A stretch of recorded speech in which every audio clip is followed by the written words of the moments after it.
what is an example of a question that AI can answer from price transparency data that without AI would maybe take an analyst hours to do or days to do? Yeah. No, that's interesting.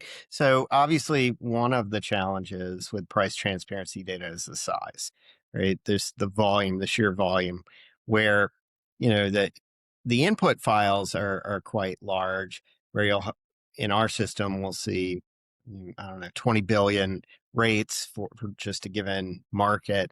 And then after you clean it, remove the irrelevant data, remove the duplicates, you get something maybe 2 billion rows of data if you want to analyze say a whole state, for example. And that's not even a particularly large state. So working with that data, even with appropriate tools like traditional databases, takes a while, right? It can take a while to run those queries. And then if you want to calculate specific analytics on top of that, you have to run it and then take a look at the results and say, oh, I want to tweak it. Maybe I want to change my geographic focus.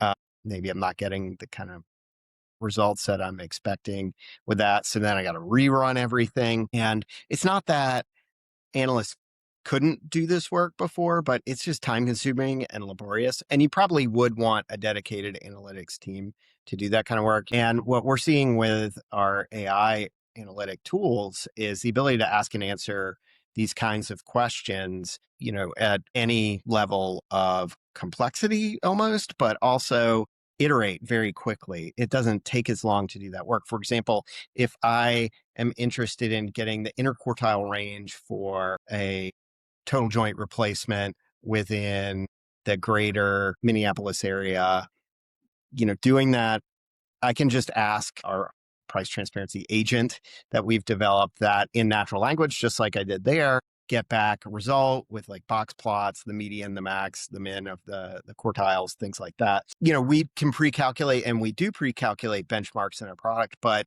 there's always a different flavor. And based on the use case, there are tweaks that you want to make. And rather than settling for just sort of the canned benchmark, which might be at the state level, I want it at the zip 3 level, for example. Recalculating that stuff on the fly is incredibly powerful and is yielding really good results with the AI agents that we built for working with this data. I just want to pick up on something you said, which I think is really important and is a real difference in the sort of AI tooling era versus human only analysis, which is Hmm. the idea of iterating. So, previously, like if you're working with consultants to get your answers or even in house analysts, you probably try to lay out beforehand in some detail, like, here's what we're trying to understand, here's what we're going after, here's the problem. And then the human's going to go and do work on it and come back with a nice report or some slides or whatever. And, that's great. And you hope that they do a good job and you hope that they kind of give you the answers you want. But it's a really different mode. It's almost a different mindset if you're doing it with an AI tool where you're going to take your first pass at it, you get something, and you can right away do another round and right away do another round. And, after you've done 3 or 5 iterations, you've probably arrived at a really better understanding than you would have gotten, even from a very detailed report, because you kind of refine from each step. At each step, you learn something, Right. get a new question, get a new That's answer. right. And Yeah. that iterative process is so powerful. And doing it with AI, even if the human consultant might give you a better report, in their one shot, but the fact that you can take 5 iterations in a short amount of time is super powerful. Yeah, totally. It's kind of, being able to work with billions of rows of data at the speed of thought, take a look at the results, tweak it, and do that loop. Everything just gets faster and you can do it in a few minutes as opposed to hours or like you said, often, go off, come back in a couple of weeks with the answer.